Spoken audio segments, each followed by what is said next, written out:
Kaixo, ongi etorriak gaurko saiora, gaur maiatzak 15, osteguna elkarrizketa bakarra izango dugu. Gaurkoan, Mikel Mundiñanorekin konektatuko gara, Sare elkartetik datorrena. Sarek asteburu honetarako ekimen bat antolatu du, puzlea osatu arte izenburuarekin, eta honen inguruan hitz egitera dator. Baina elkarrizketa honekin hasi baino lehen goazen gure betiko edukia ikustera.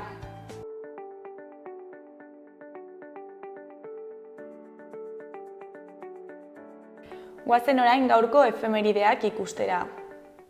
Gaurko egun batean, 1887ko maiatzaren 15ean, LGTB eskubideen aldeko lehen erakundea sortu zuten Alemanian.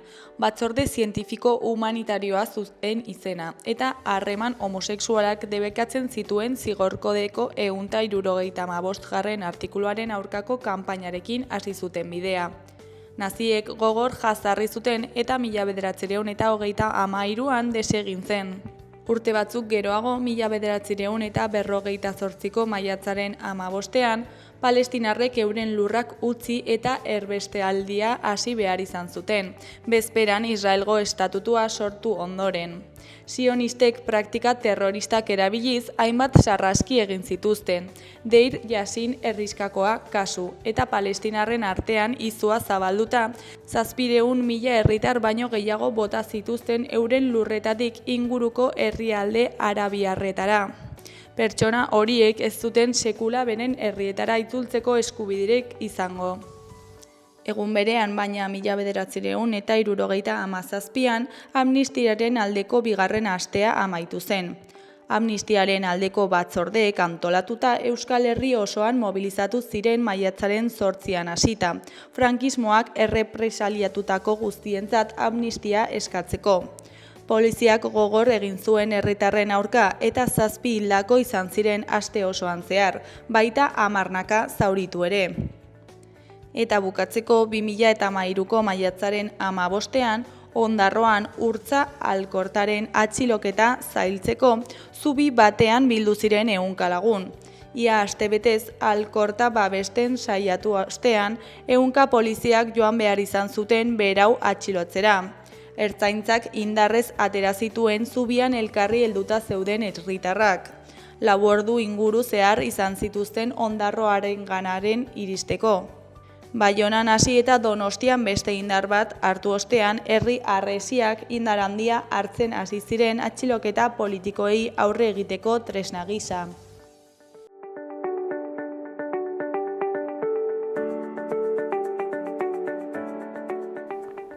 Gaurko, biharko eta asteburuko agenda errepasatu dezagun orain. Maiatzaren 15ean, lehendakariaren alaba liburua izango dute hizpide zaldiko maldikoko irakurle taldean.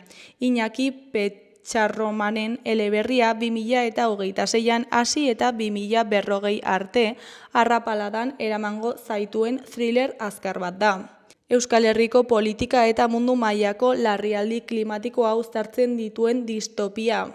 Ostegunean baita ere Irrintzi Peñak bertso afaria antolatu du Nerea Ibarzabal eta Julio Soto bertsolariekin. Izen emateak WhatsApp bidez egin behar dira, 606-04-51-57 zenbakian eta bazkide bakoitzak 3 lagun gehiago apunta ditzake. Izen emateko epea maiatzaren 11an da eta afariak 20 euro balio ditu. Gainera, Zabalguneko Zibiboxean lehenengo aretoan hitzaldi iretsgarria euskaraz. Sarasate pasalekuaren inguruan izango da. Historia eta modernitatea lehenengo irudiaren bidez hiriaren erdiguneko kokaleku horren bilakaeraren errepaso historikoa. Mendeetako historia eta hiriaren konfigurazioa hiriko artxibo ezberdinetan jasotako irudietan. Ostegunarekin bukatzeko kantu eta hitza ekimenaren baitan, Oko Andre Maria plazan arratsaldeko 8etan Ziztada eta Erlantz taldearen kontzertua egongo da. Ziztada eta Erlantz Reggae Club taldea da, 2017an sortua. Ahotsean Ziztada, Erlantz base ekoizlea eta dub makerra eta komandu saxofoi eta melodika jotzailea dira taldea osatzen dutenak. Sound System munduan sartzeko grinatik hasi zen proiektua. Ikusita Euskal Herrian ez zela erregistro hau lantzen zuen talde askorik, eta are gutxiago euskaraz eta emakume bat protagonistatzat harturik. Ostiralean, maiatzaren 16an, Ni izeneko bakarrizketa izango da Zizur Nagusiko kulturetxean. Nekatutak lanaren arrakastaren ondotik, Antxon Telleria agertokietara itzuli da mikrofonoa eskuan irri eginarazteko. Ni egolatriatik eginiko oda bat da. Antxonek bere burua hitz egiten baitu etengabe, baina baita zintzotasun ariketa bat ere. Ikuskizun honetan Antxon biluztu eginen da, metaforikoki eta metaforikoki soilik denon hobe beharrez. Arratsaldeko 8etan Zizur Nagusiko kulturetxean. Maiatzaren 16an baita ere, Kepa Junkera berpiztu izeneko film dokumentala jarriko dute esan duzelaiko Zibiboxean arratsaldeko 7:00 Kepa Junkera eszenatokietatik desagertu zen 2018an, iktus baten eraginez. Haren trikitixa mututu eta antza euskal kulturaren enbaxadoreetako bat arlo publikotik desagertu zen. 4 urtez errehabilitazioan aritu eta gero Fermin Oiok zuzendutako film dokumental honek Kepa berriro topatzeko aukera eman zigun, trikitelariak beren ibilbide emankorra aletuta. Larunbatean, Iturramako Zibiboxean goizeko 12:30 egunkaria oroitzapen magiko bat izeneko magia showa eskainiko da. Larunbatari amaiera emateko, maiatzaren 17an Jus Larrotxa Zibiboxean arratsaldeko 6etan Judith Pobesen eskutik Tximeletak izeneko ipuin kontaketa egongo da.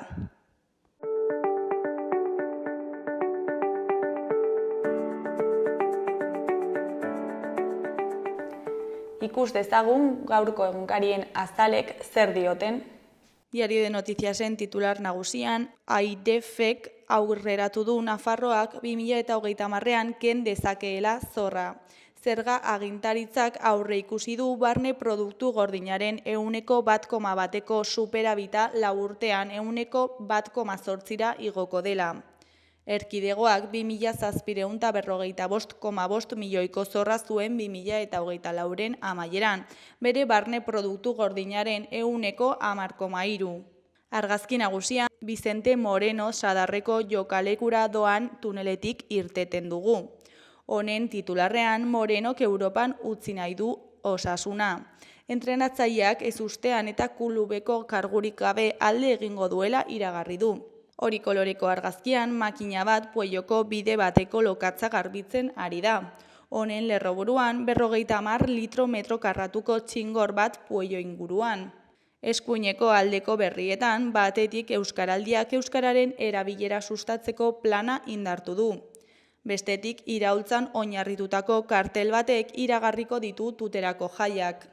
Jarraian Konpainia de Iruña plazako bizilagunak kexu dira gizalegearen aurkako ekintzengatik. Azkenik milaka lagunek laguntzen dute Pepe Mujikaren segizioa. Diario de Navarraren titular nagusian Nafarroako urtegiak gainezka daude eta gainezka egiten dute etorkizunean uraldiak saiesteko. Iesa, Itoiz, Eugi, Aioz, Udalur eta Mairaga erregistroen urte historikoa bizi dute. CHek urtegi uskutuketen kontrola bermatzen du, kalterik ez eragiteko. Argazki nagusian, atzo arratsaldean txingor zaparrada handia bota zuen Puello parean, eta argazkian Guardia Zibileko agente bat ikus dezakegu asfaltoan pilatutako txingorra plakak kentzen. Urdin koloreko argazkian Vicente Moreno daukagu. Vicente Moreno osasunatik alde egingo duela iragarri du. Giro kritikoak entrenatzailea markatu du. Eskuineko aldeko berrietan alde batetik atzerritartasuna kolapsoa arintzeko zerbitzua indartzen hasi da. Beste alde batetik 3 elgorrik kasu Nafarroan bidaietan zehar kutsatzeagatik.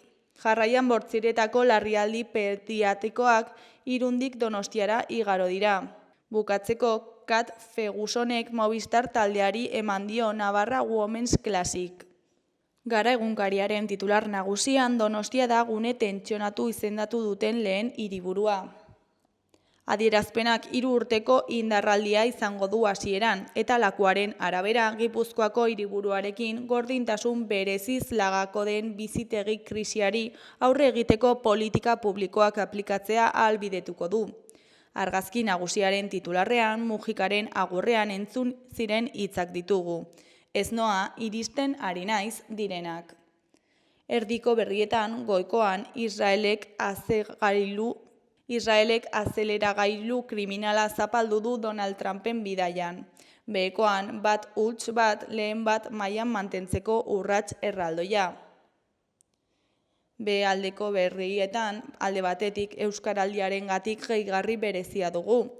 Hemen da euskararen erabilera astindu nahi duen ariketa. Beste alde batetik editoriala atala dugu, aurrera egin eta ohiturak aldatzeko ukuilua. Goiko berrira bagoaz, Osakidetzako korapiloari ez heltzeko maniobra kritikatu dutela irakur dezakegu. Berriaren argazki nagusian, Yamandu Orsi Uruguaiko presidentea Mujikaren hilkutxari bandera jartzen atzo Montevideon. Eskuinean, Lucia Topolanski presidente orde ohi eta Mujikaren emaztea dugu. Titularrean nazioarteko lideraskok goraipatu dute presidente ohia, bereziki Latinoamerikako ezkerrekoek. Mujikak euskal jatorria zuen eta Euskal Herrian ere gogoan izan dute. Beheko argazkian Bea Seber dugu, naizekeko arreta zerbitzuko arduraduna dena. Honen hitzetan, komentario homofoboak eta transfoboak areagotu egin dira. Honen ezkerreko aldera begiratzen badugu 3 berri ditugu. Gorago dagoenean, familia medikuen ratioak jartzeko irizpideak aldatzea proposatu dutela irakur dezakegu. Beheko bietan, batean Alabesek eskura du datorren sasoian lehen mailan segitzeko xedea. Bestean, Vicente Morenok ez du jarraituko Osasunan. Eskuinera bagoaz, 3 berri daude baita ere. Alde batetik, desagertuta telesaila euskaraz estreinatuko dute astelehenean Primeranekek. Beste alde batetik, presoen etxeratzea aldarrikatuko du Sarek asteburuan. Amaitzeko begien zahartzea, presbiziaren nazioarteko eguna da gaur. Zahartu ahala agertu ohi da ikusmen nekatua esaten zaiona, hau da, enfokatzeko zailtasuna. Goiko aldeko lerroburuan gaur hasi eta hilaren 25 arte egingo da 4. euskaraldia, uda berrian egingo den lehenengoa. Euskal Herria irratiari dagokionez, titular nagusian, euskaraldiaren inguruan hitz egiteko Oskar Zapataren hitzetan, inertziaz jotzen dugu erdarara, gogoeta egin eta euskara pasatzera da erronka. Euskaraldia hasi eta paparrean ahobizi zein belarri prest txapak jarri ditu jendeak. Pozgarria da kalera atera eta jendeak bat egiten duela ikustea, esan du Oskar Zapata euskaraldiko kideak. Ohiturak aldatzea ahalbidetu da aurtengo aldiak, nabarmendu du. Arratsalde alde zaharrean festa giroko ekimena antolatu dute. Eskuineko berrietan, goikoan Vicente Morenok ez du Osasunan jarraituko. Gizonezkoen taldeko entrenatzaileak iragarri du ez duela datorren denboraldian talde gorritxoa zuzenduko. Europan sartu ala ez, berritzeko eskaintzarik izan ala ez, erabakia hartuta dago eta unea da hori esateko. Adierazi du Masanasako entrenatzaileak. Behekoan, buruz bihotzez oinez izenburua du 2025ko Nafarroa oinez jaiaren abesti eta bideoklipak. Atarrabiako bat deziganda ikastola ari da antolatzen aurtengo Nafarroa oinez festa. Gaur aurkeztu dute egun horri begirako abestia eta bideoklipa. Estitxu Arozena bertsolariaren letrarekin eta Igor Martinezek sortutako musikarekin osatu dute. Hona emaitza.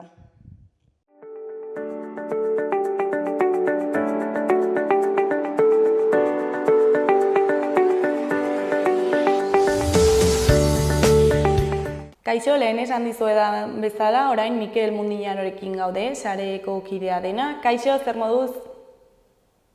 Ondo, kaixo, egunon. Bueno, saretik puzlea osatu arte izeneko ekimena gauzatu duzu, ezta? Maiatzaren 17 eta 18an ospatuko duzuena. Eta, kontatu iguzu pixkat zertan datza ekimen hau.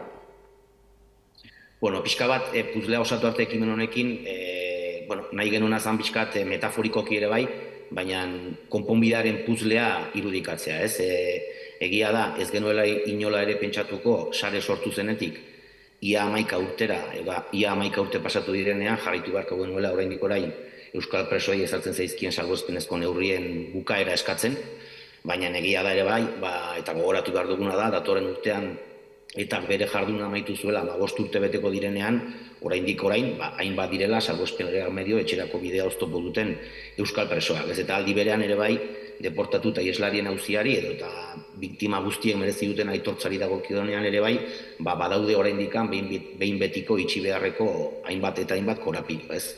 Bueno, guk esaten duguna da herri honetan bizi izan dugun gatazkaren ondorioen konponbidean eta violentzia ezberdinen biktima merezi duten egia eta aitortzarekin batera, preso islari eta deportatuen auziari konponbidea emateko baldintza badaudela, ez?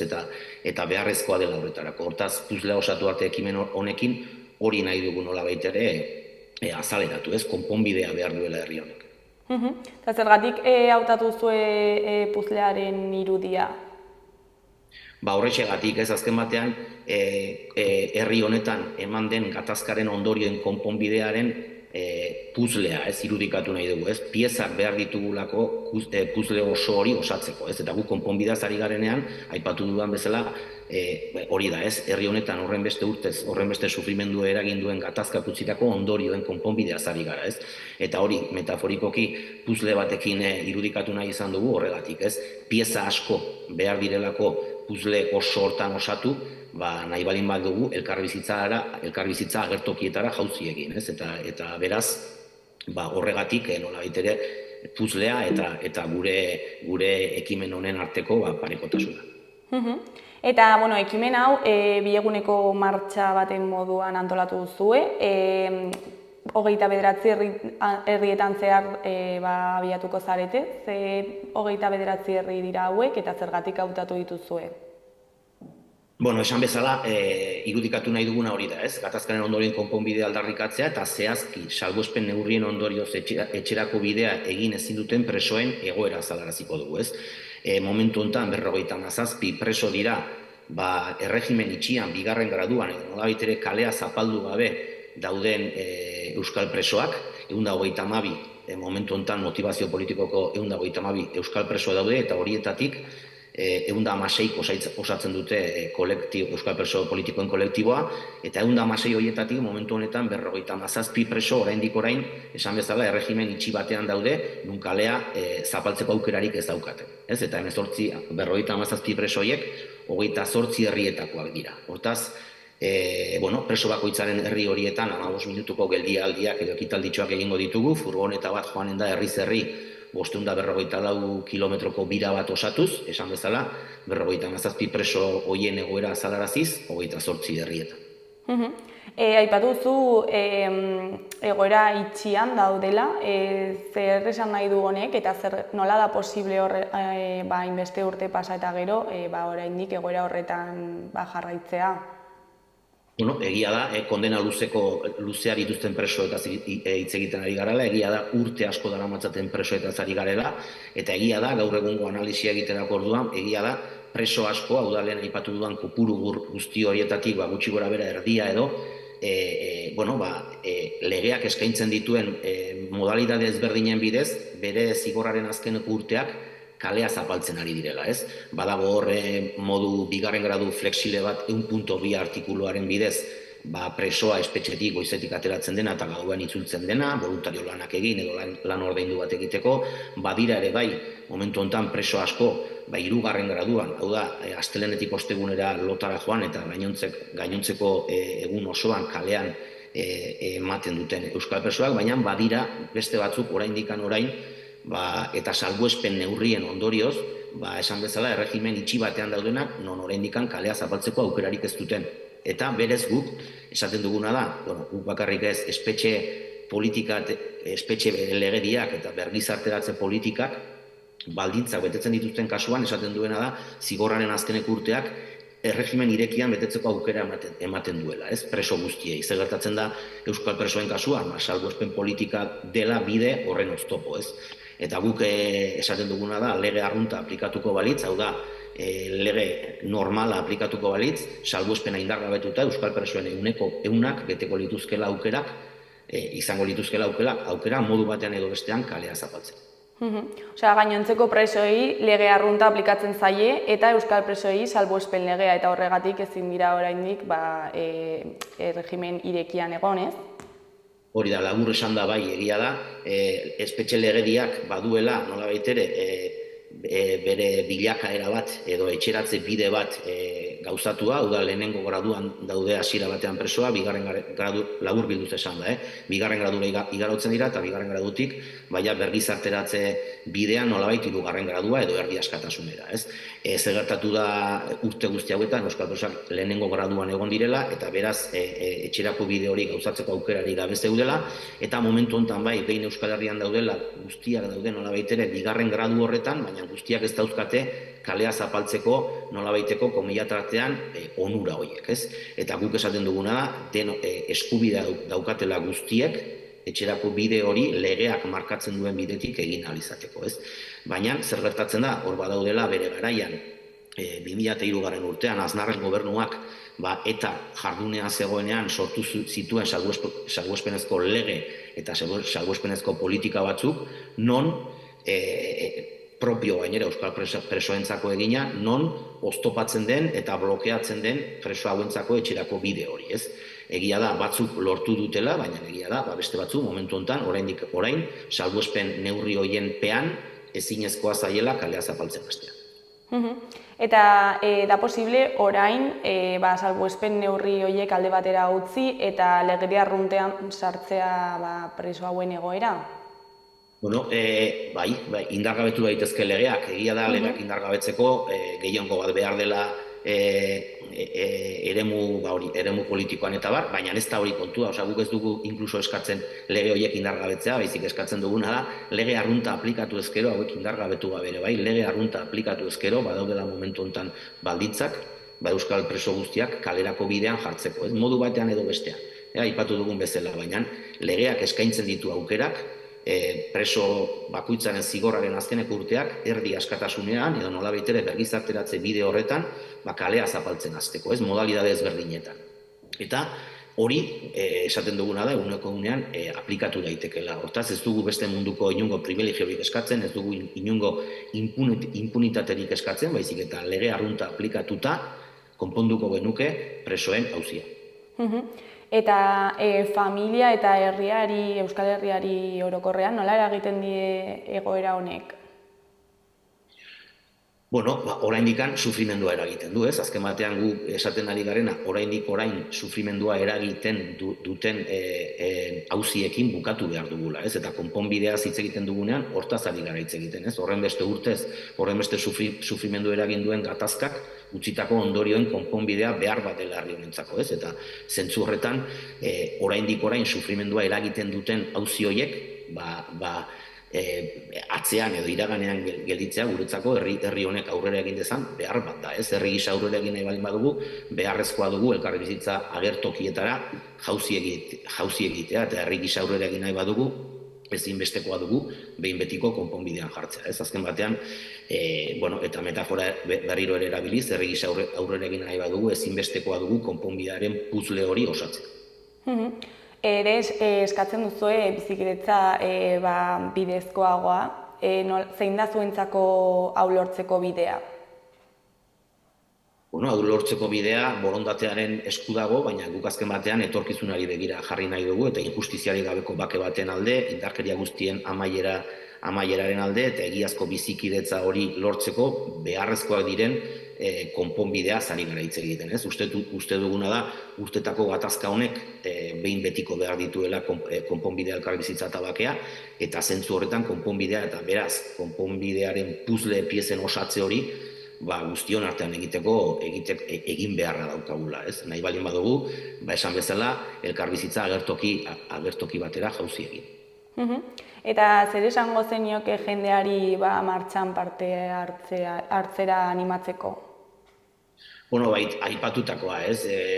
Guk sare herritarrak lanean jarrituko dugu, eraiki nahi dugun etorkizunak, bueno, pues lehen aipatu bezala merezi duelako injustiziarik gabeko bake bat, indarkeriarik gabeko gizarte bat, eta egiazko bizikidetzan oinarritutako Euskal Herri bat, ez? Hortaz, nolabait ere konponbidearen logika horretan behar bat da herri honentzako, eta denok amesten dugun preso ieslari eta deportaturik gabeko herri horren alde, guztiok egin dezakegula zerbait, eta zentzu horretan, asteburu honetan kaleak hartuko ditugu berriz ere, eta dei egiten diogu jendarteari, nolabait ere bertan parte hartzeko, ez? Guztion artean eraiki behar dugulako, nolabait ere, lehen aipatu bezala, preso islari eta deportaturik gabeko herri bat, non gertatutako sufrimendu guztiak aitortuak izango diren. Eta deialdia egitearren, Lesakan hasiko da eta Iruñean bukatu, ze ordutan bilduko zarete, martxarekin hasteko? Berez larun batean goizeko 10etan Lesakatik abiatuko da gure ekimena, Gipuzkoa igaroko du, gero Bizkaia aldera sartuko gara, eta 7 aldera larun batean Galdakarora iritsi eta han egingo dugu, nolabait ere lehenengo egunari amaiera emango diogu. Bigarren egunez igandean Bizkaia aldean berriz Berangon hasiko dugu bidea, gero Bizkaia eta Araba gurutzatuko ditugu, eta berriro arratsaldeko 7 aldera Iruñara iritsiko gara, eta Iruñan azken ekitaldia eginen dugu udaletxe plazan. Eta nolako harrera espero duzue? Bueno, ikusiko dugu, ez? Egia da, fetxa hauetan Euskal Herria osoan badaudela hainbat eta hainbat ekimen, baina uste dugu, gai honek orain jendartearentzako garrantzitsua den gai bat dela, eta uste dugu aipatzen ari garen herri horietan jendea egongo dela, gainera badakiguna da gure ekitalditxo labur horietaz aparte ere herri horietan egun osoko egitarauak ere badaudela antolatuak, eta hortaz espero duguna da jendea biltzea eta jendeak gurekin batera konponbidea eta preso ieslari eta deportatuen etxeratzea aldarrikatzea. Bueno, Mikel, ja bukatzeko, ez dakit zerbait gehiago komentatu nahi duzun, jendeari zerbait esan? Bueno, besterik gabe ez, jendeari animatu jarrai dezagun bideo honetan, egia da, asko luzatzen ari den kontu bat dela, baina egia da baita ere, ezinbestekoa dela guretzako konponbidea eta zentzu horretan hartuko ditugula kalea datozen egunetan, eta zentzu horretan dei egin euskal jendarteari gurekin bat eginez osatu dezagun behin betiko konponbidearen puzlea, besterik ez. Bueno, Mikel, zuri eskerrak eman, beti bezala gurekin hitz egiteko tartetxo bat ateratzeagatik, eta hori zer moduz joaten den asteburu honetako ekimena. Ados, eskerrik asko zuei. Bueno, ondo segi, hurrengora arte, agur.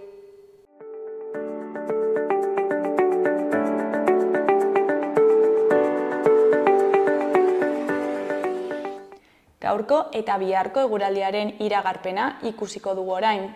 Gaur, osteguna ipar-mendebaldeko haizea ibiliko da eta urte sasoi honetarako fresko egingo du. Goizean zerua estalita egongo da eta tarteka euria eta zaparradak egingo ditu, batez ere Kantauri isurialdean. Arratsaldean atertzera joko du eta hodeiak gutxitu egingo dira. Ipar-mendebaldeko haizea bizi ibiliko da eta Ebro ibarrean ziertzoak enbarazu egingo du. Temperatura maksimoak 14 eta 18 gradu artekoak izango dira. Ostiralean egunak aurrera egin ahala hobera egingo du eguraldiak. Egunaren lehenengo partean oso hodeitsu egongo da eta batez ere goizaldean eta goizean goiz eta euri pixka bat egin dezake bereziki ipar ekialdean. Goizerritik aurrera atertu eta hodeitza saretzen hasiko da, ostarte zabalak irekiko dira. Hasieran mendebaldeko haizea ibiliko da eta gero arratsaldean iparraldera edo ipar ekialdera egingo du. Temperatura maksimoak 2-4 gradu igoko dira.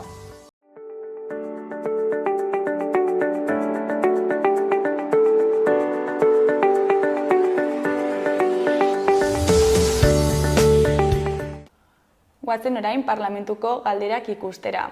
Estatuaren eta Nafarroaren arteko hitzarmen ekonomikoaren aldaketa onartu da, eta aste honetako galderak gai honen inguruan izango dira. Ez da neurtu, ez da zehaztu behintzat zemotako eragina ekonomikoa behintzat izango duen edo izan dezaken Nafarroarentzat. edo egin bada, behintzat ogasunak ez du publikorik eman datu hori. Gogoratu behar dugu, joan den osoko bilkuran, joan den ostegunaren osoko bilkuran, hitzarmen ekonomikoaren barruan, 22 artikulu, xedapen gehigarri bat eta 3 xedapen iragankorrak aldatu zirela. Eta horien artean zegoen zuk aipatu duzuena zerga osagarria ditu zaio eta bereziki multinazionalei dagokie. Eta gero beste aldetik ere hori da garrantzitsuenetako bat, egun hartan onartutako garrantzitsuenetako bat, eta bestea da bankuetxeei batean lotzen dena, ezta? Biak dira garrantzitsuenak.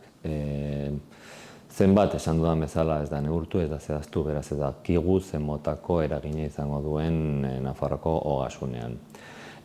Baina gogoratu behar dugu Europatik dator. Duela 2 urte, 2 urte eta erdila, 2022an abenduan Europako Kontseiluak onartu zuen zuzentarau bat, eta horri buruz eta gero estatuak transposizioa egin behar zuen, eta hori egin zen joan den abenduan. Horrexegatik gero Nafarroan ere aldatu behar zen legea horrekin lotura izateko. Hori izan da bidea, lehenengo Europa, gero estatu mailan eta gero hemen Nafarroan hitzarmen ekonomikoaren bidez. Eta bigarrena, garrantziaren bidea jarraituz izan da bankuetxeei dagokiona. Gogoratu behar dugu duela 2 urte eta erdi, 2020ko irailean gutxi gora bera, estatu mailan onartu zen, hasi zen esaten eta gero onartu zen, enpresa elektriko zein energetikoei eta bankuetxeei zerga bat ezarriko zaiela. Baina azken finean kongresuan aurkeztu zen prestazio publiko ez tributarioa bezala, egin batean trikimailu bat ez zerga bezala ez aurkezteko, eta horrela onartu zen, eta beraz ez zen sartu hitzarmen ekonomikoaren barruan. Trikimailu horrezegatik hain zen ere. Gu berehala, irailan, urte hartako irailan bertan, hemen Nafarroan, gero abi bezala aurkeztu genuen Nafarroko Parlamentuan mozio bat eskatzeko bi zerga berri horiek, horrela ulertzen genuen guk, zergak zirela eta ez prestazio publikoak ez tributarioak zergak zirela ulertzen genuen, eta horrezegatik hemen mozio bat aurkeztu genuen berehala tramitatzeko hitzarmen ekonomikoaren barruan. Eta horrela onartu zen eta horrela eginda orain.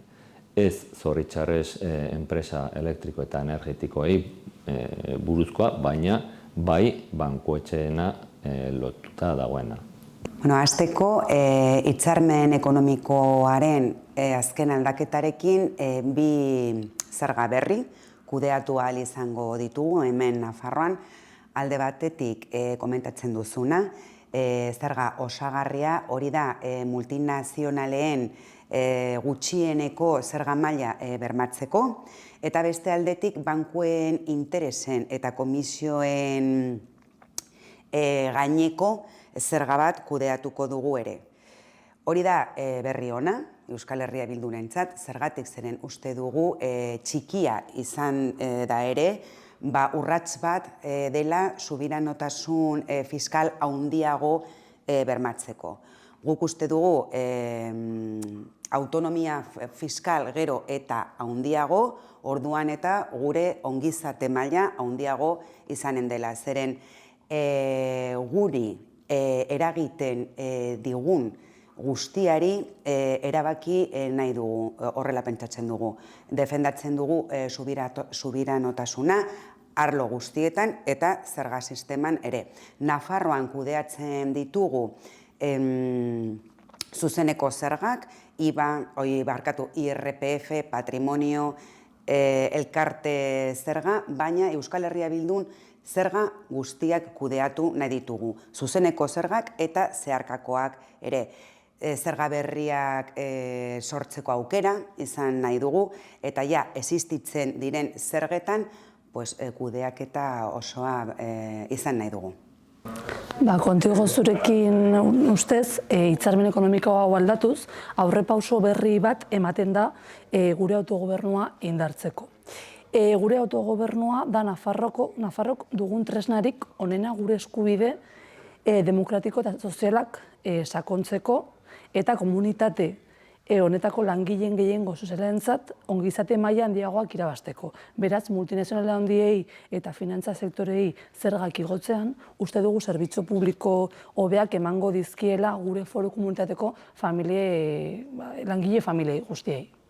Aldaketa batzuk teknikoa dira, aipatu dudan bezala, 22 artikulu ukitu ziren, moldatu ziren, gehi zedapen gehigarri bat, gehi 3 zedapen iragankorrak, beraz, horren barruan aldaketa batzuk eman ziren eta denak ez dira ekonomikoki garrantzitsuak, ez dakigu ze motako eragina izango duen Nafarroako kutxan, baina bai dira garrantzitsuak beti dira garrantzitsuak autogobernuaren ikuspegitik, ezta?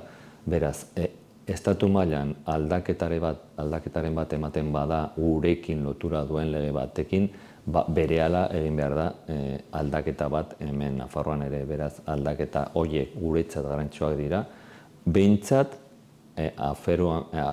amejoramenduaren legean baldin badago sartuta eta konpetentzia bezala ikusita badago. Beraz, halako aldaketa bat Madrilen ematen bada, gurean ere egin behar da. Gure eskubidea delako, eta hori da entzuten ere aldarrikatzen dugu.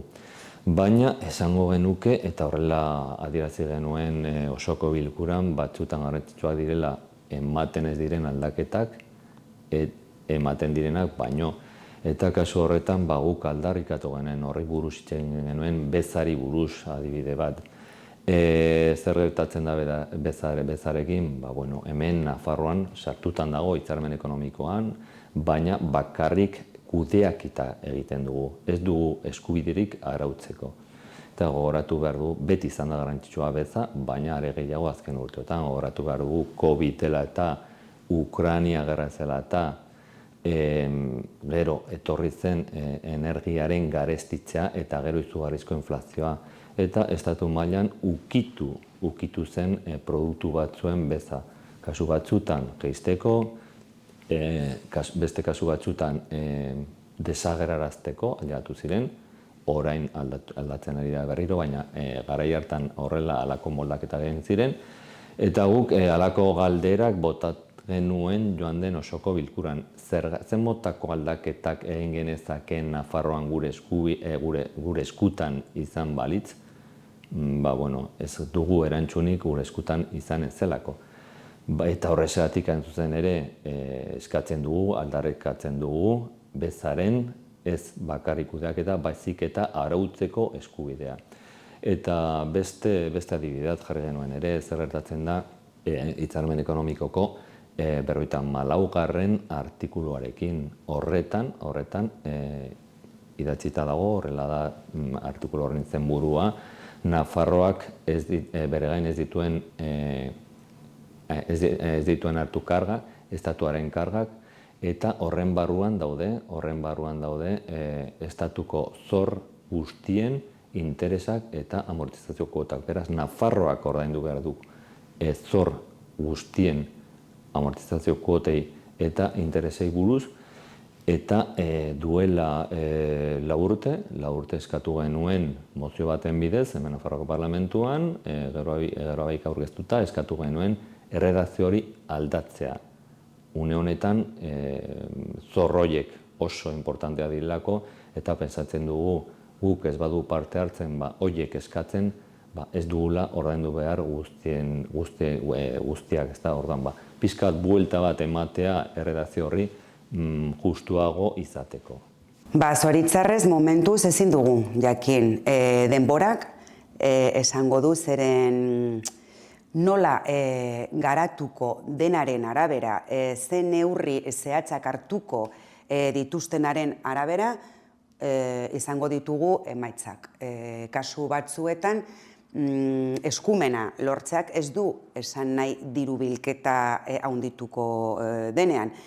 Kasu honetan, eraginkortasun handiago, kontrol handiago, agian iruzurraren kontrako borroka eraginkorrago izanen da, hobeago izanen da, eta agian horrek, ekarriko du dirubilketa handiago, baina hemen hartzen badira neurri batzuk estatuan bezala edo oso antzekoak, agian dirubilketan izango duen eragina oso mugatua izanen dela. Horregatik, eraginkortasun handiago lortzeko, neurri sakonago eta handiago eta garrantzitsuago hartu behar ditugula.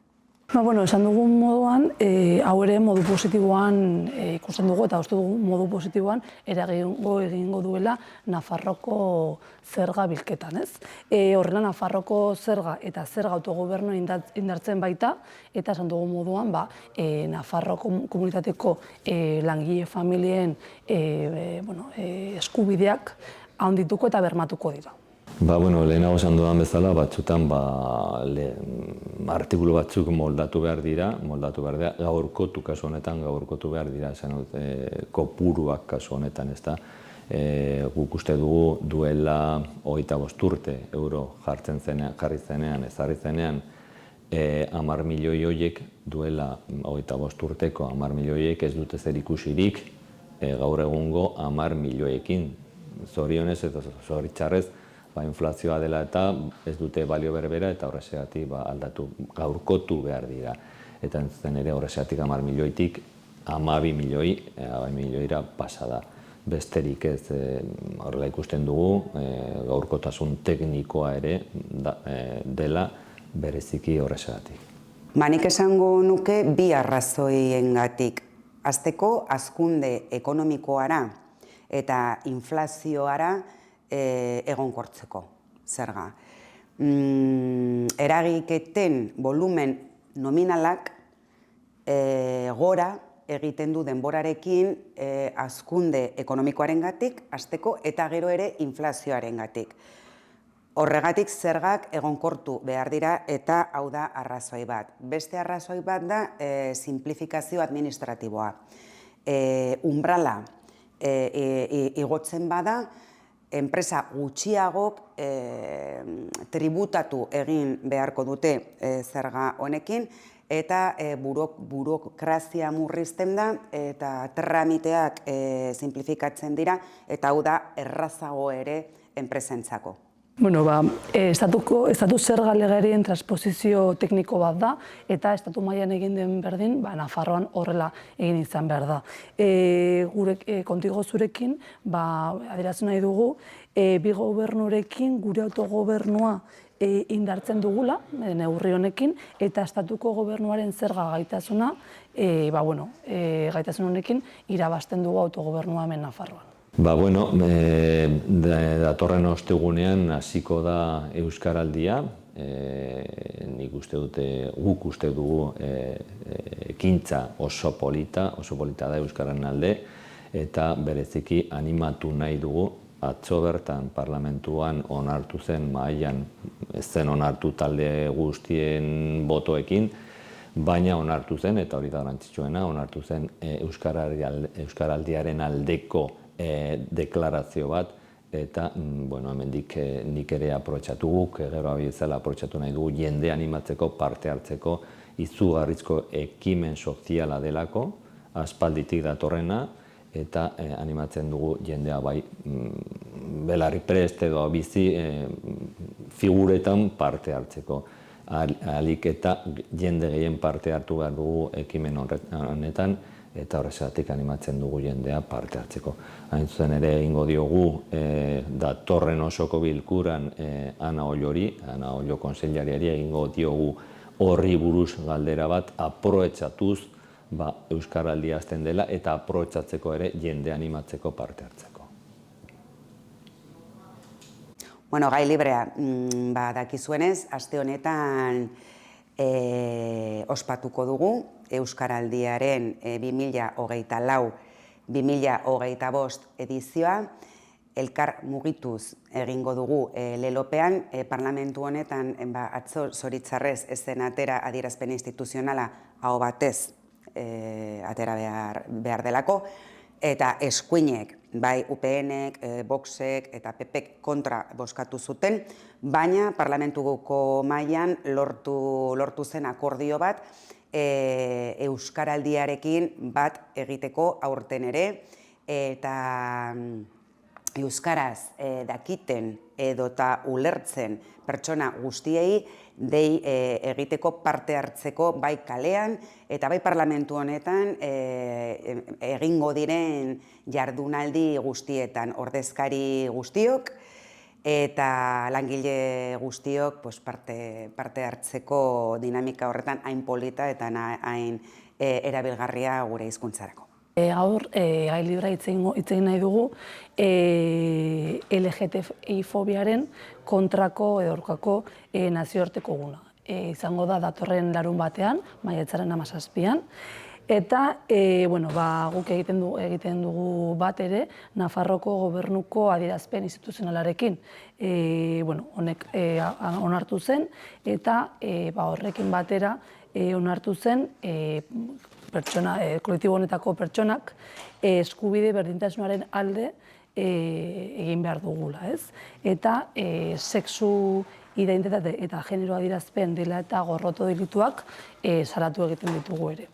Orduan, animatzen dugu pertsona guztiak egun horretan LGTBI-fobiaren kontran adieraztea eta da jazta. Hala,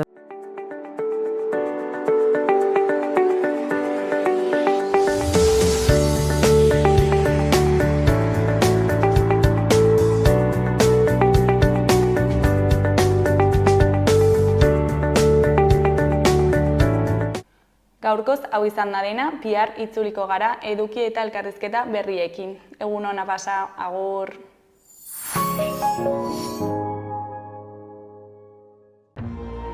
Gobierno de Navarra. Nafarroako gobernua.